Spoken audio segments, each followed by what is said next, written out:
Hi everyone, Michelle here, and today I'm going to be reviewing the brilliant book Waking the Tiger, Healing Trauma by Peter Levine.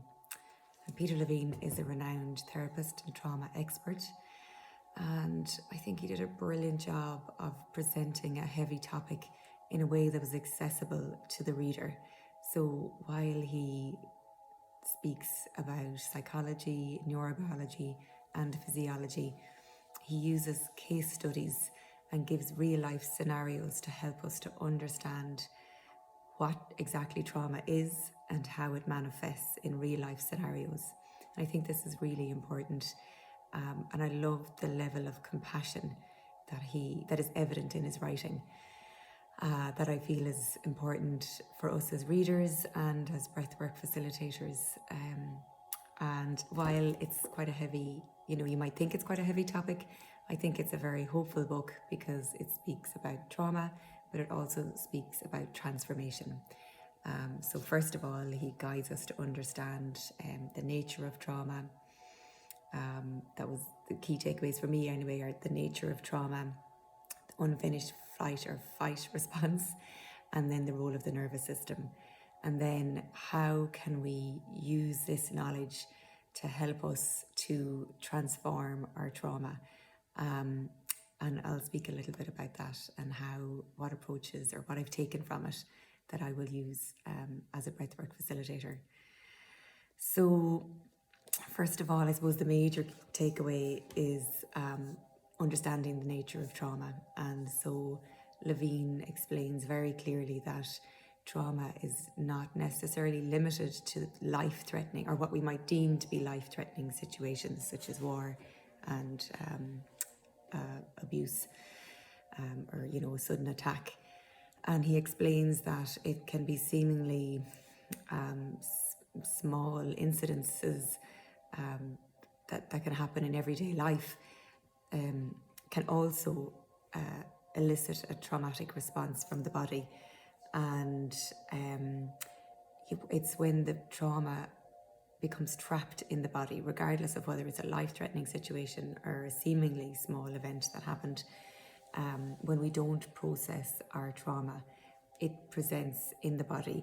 And I think this was another key takeaway for me, that the symptoms of trauma are anxiety, depression, chronic pain, and this isn't really, I think this is something that isn't widely known or maybe accepted in society, and it's a really a key message, that trauma and stress are equal in their impact on the physical body.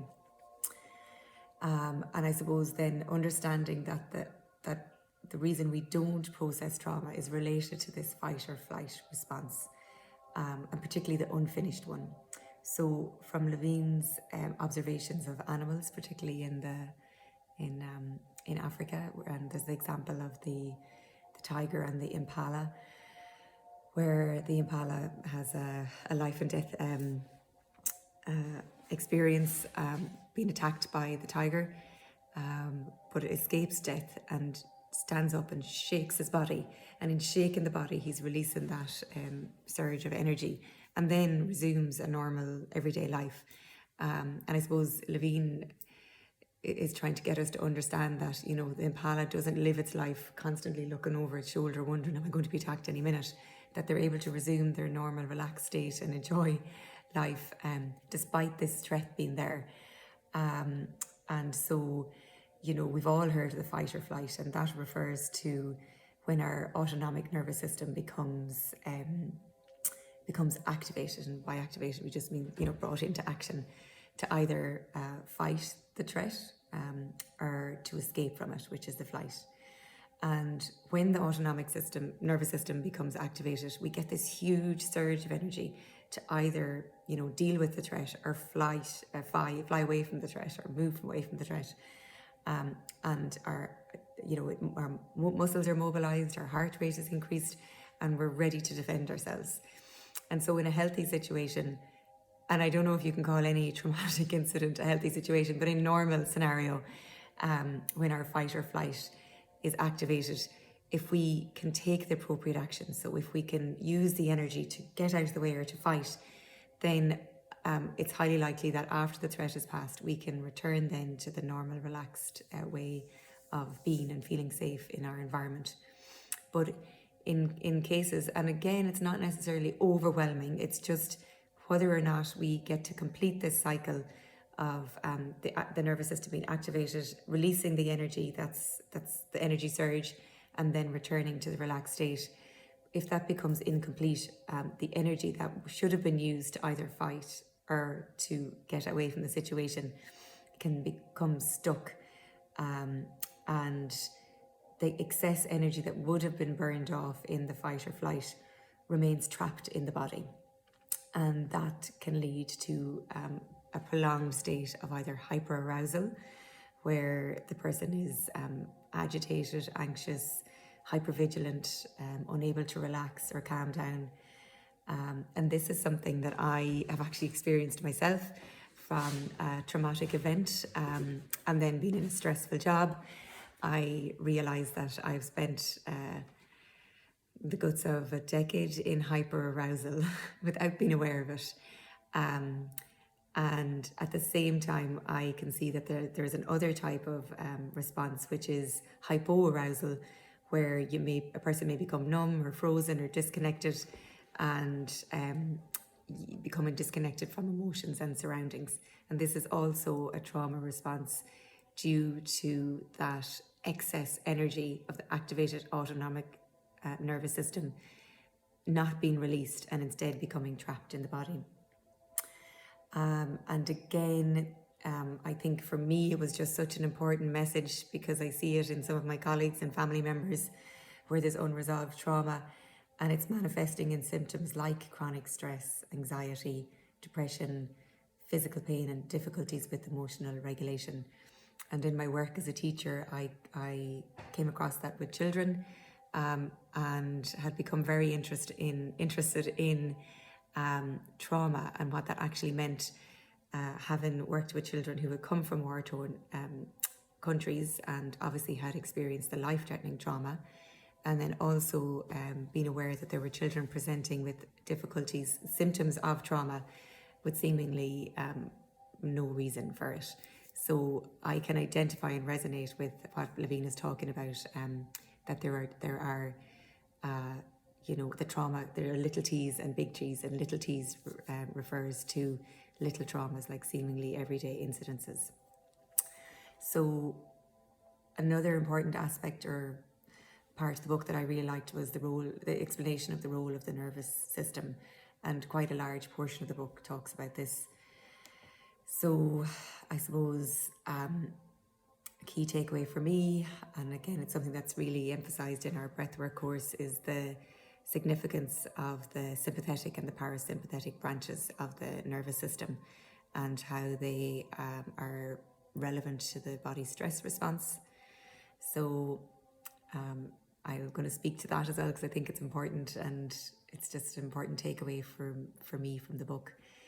The sympathetic nervous system is activated during the fight or flight, and this releases the hormones such as adrenaline and cortisol that I am so familiar with, and increase heart rate, blood pressure, and alertness.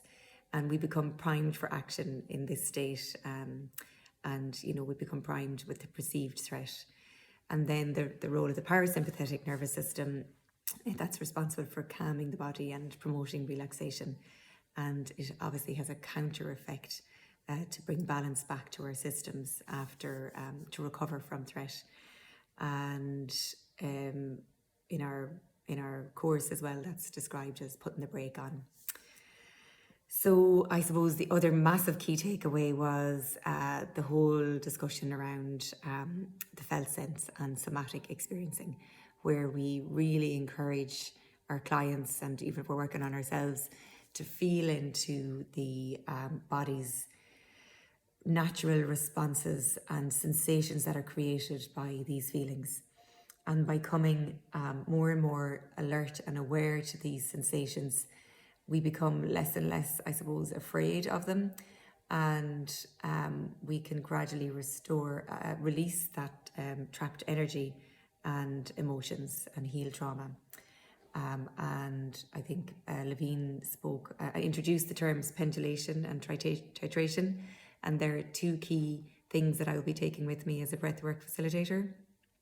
And pendulation refers to where we gently guide individuals to notice into activated states and to notice what it feels like to be activated, and then into deactivated states, and how we can establish balance and restore safety within our own bodies ourselves. And so by doing that, we help to build up the tolerance to emotional and psychological triggers, and we can reduce the fear associated with them by knowing that we are the master of our own controls, and this is not something that happening to us, but something that we have the power to affect control over.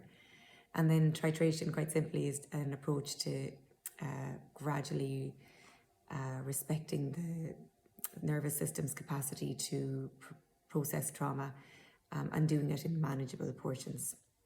So to summarise, what I will be taking away from my breathwork facilitation is to create a safe space for individuals to heal appropriately from trauma, to use grounding and resourcing techniques to release stored tension and to calm the nervous system.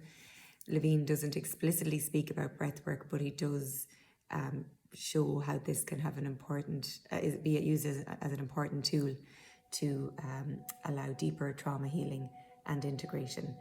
And I suppose the major takeaway, being a book about felt sense and somatic experiencing, is helping our clients and helping ourselves to re-establish a healthy connection between our bodies and our mind. So I hope that you'll get some useful takeaways from that, and that you'll be encouraged to read the book Waking the Tiger, Healing Trauma by Peter Levine.